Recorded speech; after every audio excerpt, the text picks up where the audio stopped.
Mecánica cuántica para estudiantes de bachillerato.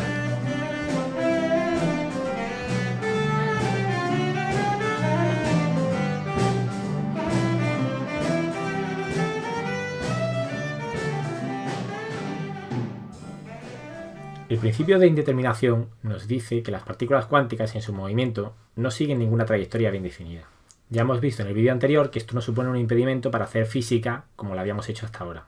La mecánica cuántica fue formulada precisamente para salvar este impedimento, que impedía a los físicos entender la estructura interna de los átomos. Pero fue formulada de dos maneras diferentes. Por un lado, el físico y filósofo austriaco Erwin Rödinger construyó una mecánica ondulatoria que nos permitía calcular la evolución futura de los sistemas cuánticos.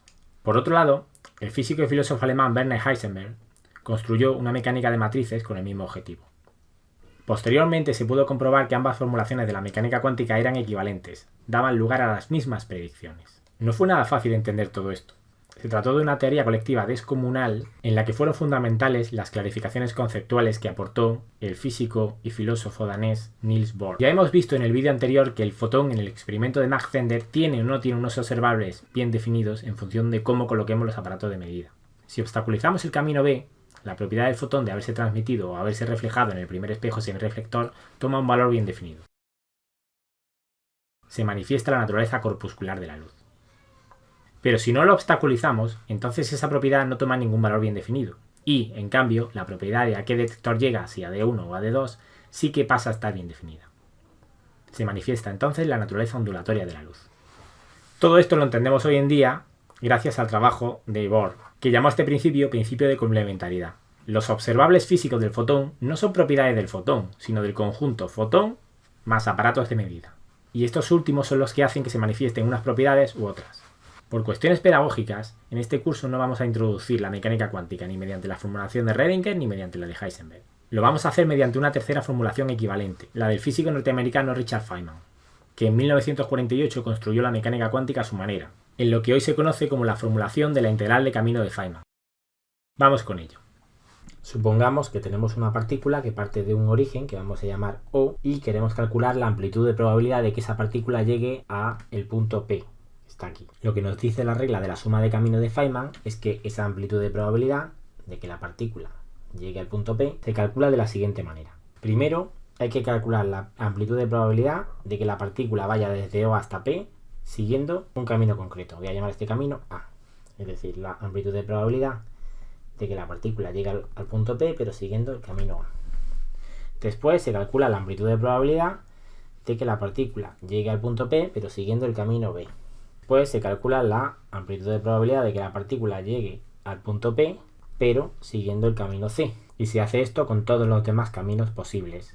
Una vez que tenemos calculadas las amplitudes de probabilidad de que la partícula vaya desde el punto O hasta P, siguiendo cada uno de los posibles caminos, lo que hay que hacer es sumarlas todas ellas. Si al sumar estas amplitudes de probabilidad se cancelan, entonces se dice que tenemos interferencia destructiva, pero si no se cancelan y sale un resultado superior al de cada una de estas amplitudes de probabilidad, entonces se dice que tenemos interferencia constructiva. Esta regla la podemos escribir, por tanto, de la siguiente manera. La amplitud de probabilidad de que la partícula llegue al punto P es igual al sumatorio para todos los posibles caminos de las amplitudes de probabilidad de cada camino. Y a esta regla se le llama suma de caminos de Feynman. En realidad, como el número de caminos posible suele ser un conjunto no numerable, habría que hacer una suma sobre todos los infinitos posibles caminos que van desde O hasta P. Y esta suma es una integral. Por eso a esta regla también se le llama la regla de la integral de camino de Feynman. Pero en este curso solamente vamos a estudiar ejemplos en los que el número de caminos posibles es un número finito y por tanto lo único que vamos a hacer es sumar caminos. No necesitamos hacer ninguna integral. Una vez hemos calculado la amplitud de probabilidad de que la partícula llegue al punto P, entonces la probabilidad de que la partícula llegue al punto P se calcula siguiendo la regla de Bohr, que es cogiendo la amplitud de probabilidad y sacándole el módulo al cuadrado. En general, las amplitudes de probabilidad son números complejos, ya lo veremos.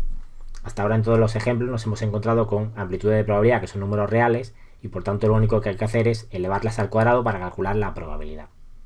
A esta regla se la conoce hoy en día como regla de Born en honor al físico y matemático alemán Max Born, cuyo trabajo, entre otras muchas contribuciones, permitió clarificar el concepto de probabilidad en mecánica cuántica. Vamos a aplicar estas reglas al interferómetro de Mach-Zehnder. Lo primero que hay que hacer es fijar a qué observable queremos calcularle las probabilidades. Vamos a elegir en primer lugar el observable D1 de 2.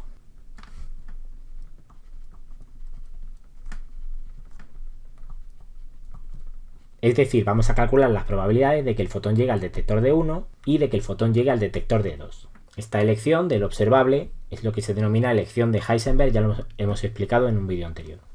Si queremos calcular la amplitud de probabilidad de que el fotón llegue al detector de 1, de acuerdo con la regla de la suma de caminos de Feynman, lo que hay que hacer es calcular la amplitud de probabilidad de que llegue al detector de 1 siguiendo el camino A, más la amplitud de probabilidad de que llegue al detector de 1 siguiendo el camino B.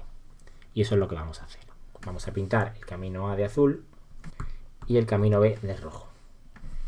Por tanto, vamos a calcular en primer lugar la amplitud de probabilidad de que el fotón llegue al detector de 1, pero siguiendo el camino A. Entonces, lo que hay que hacer es lo siguiente. Tenemos aquí un 1 por, si aplicamos la regla, cuando el fotón se refleja para seguir el camino A, lo que hay que hacer es multiplicar por menos 1 partido por raíz de 2, porque se refleja en un espejo semirreflector por el lado del punto. Luego, el fotón sigue el camino A, lo que hace es reflejarse aquí, y siguiendo la regla, lo que se ve es que hay que multiplicar por menos 1, porque al reflejarse cambia la fase. Luego el fotón sigue por aquí, y ahora lo que pasa es que se transmite. De acuerdo con la regla, hay que multiplicar por 1 partido por raíz de 2. Esto nos da una amplitud de probabilidad de 1/2. Por otro lado, vamos a calcular la amplitud de probabilidad de que el fotón llegue al detector de 1 siguiendo el camino B. Cuando sigue el camino B, lo que hace es que se transmite. Quiere decir que hay que multiplicar por 1 partido por raíz de 2. Luego se refleja, hay que multiplicar por menos 1, y luego se vuelve a reflejar por el lado por el que está el punto, es decir, hay que multiplicar por menos 1 partido por raíz de 2. Y esto me da una amplitud de 1/2. Lo que tenemos que hacer ahora es sumar las dos amplitudes. 1/2 más 1/2 da lugar a 1. Y una amplitud de 1 da lugar a una probabilidad de 1 al cuadrado, que es 1. Es decir, tenemos certeza de que el fotón acabará en el detector de 1, aunque no llega al detector de 1 siguiendo ningún camino bien definido. Por otro lado, si lo que queremos calcular es la amplitud de probabilidad de que el fotón alcance el detector de 2, entonces lo que tenemos que hallar primero es la amplitud de probabilidad de que el fotón alcance el detector de 2 siguiendo el camino A, y sumarle la amplitud de probabilidad de que el fotón alcance el detector de 2 siguiendo el camino B. La amplitud de probabilidad de que el fotón alcance el detector de 2 siguiendo el camino A es igual a 1 por menos 1 partido por raíz de 2 por menos 1 por 1 partido por raíz de 2, es decir, 1/2. Por otro lado, la amplitud de probabilidad de que el fotón siguiendo el camino B alcance de 2 es igual a 1 por 1 partido por raíz de 2 por menos 1 y por 1 partido por raíz de 2, es decir, menos 1/2. Cuando la sumemos nos va a dar 0. Y una amplitud de 0 da lugar a una probabilidad de 0. ¿Qué pasa si por el contrario lo que queremos calcular es la amplitud de probabilidad de los distintos valores que puede tomar el observable dB de 1 de 2? Esto lo podemos hacer colocando aquí en mitad del camino B otro detector. Entonces, en ese caso, si queremos calcular la amplitud de probabilidad de que el fotón llegue a dB, pues lo único que hay que hacer es calcular la amplitud de probabilidad asociada al único camino que hace que el fotón llegue a dB, que es este. Aquí la amplitud de probabilidad es simplemente 1 por 1 partido por raíz de 2. es decir, 1 partido por raíz de 2. Esto nos da una probabilidad de que el fotón alcance de B de 1/2. Por otro lado, la amplitud de probabilidad de que el fotón alcance el detector de 1 pues es igual a la amplitud de probabilidad asociada al único camino que hay, que es este. Es decir, es 1 por menos 1 partido por raíz de 2 por menos 1 por 1 partido por raíz de 2. Es decir, 1/2. Y una amplitud de probabilidad 1/2 da lugar a una probabilidad que es 1/2 al cuadrado, 1/4. Análogamente, la amplitud de probabilidad de que llegue al detector de 2 pues es la amplitud de probabilidad de que vaya por el único camino posible, que es este. Es decir, 1 por menos 1 partido por raíz de 2 por menos 1 y por 1 partido por raíz de 2. Cuando se refleja por el lado del punto no se invierte la fase. Por tanto, esto da lugar a 1/2 también. Es decir, que la probabilidad de que alcance de 2 es 1/2 al cuadrado, 1/4 también. Por supuesto, cuando hagamos el experimento, el fotón solamente va a llegar a uno de los tres sitios, o bien a DB, o bien a D1, o bien a D2.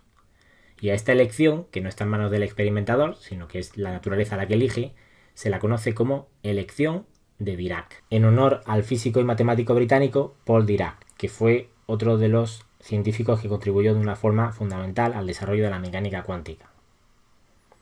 Por último, os voy a proponer un acertijo.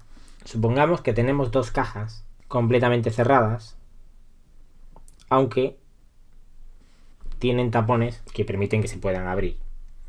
En una de ellas nos dicen que hay una bomba, mientras que la otra está completamente vacía. Tenemos que averiguar en cuál de las dos cajas está la bomba, pero hay un problema. En el momento en el que abrimos, hacemos un agujero en la caja para mirar si hay una bomba o no, en ese momento la bomba explota, porque la bomba es muy sensible y en el momento en el que a la bomba le llega un solo fotón, la bomba explota. La pregunta es, ¿qué podemos hacer para detectar en qué caja está la bomba sin que ésta estalle? Lo veremos en el próximo vídeo.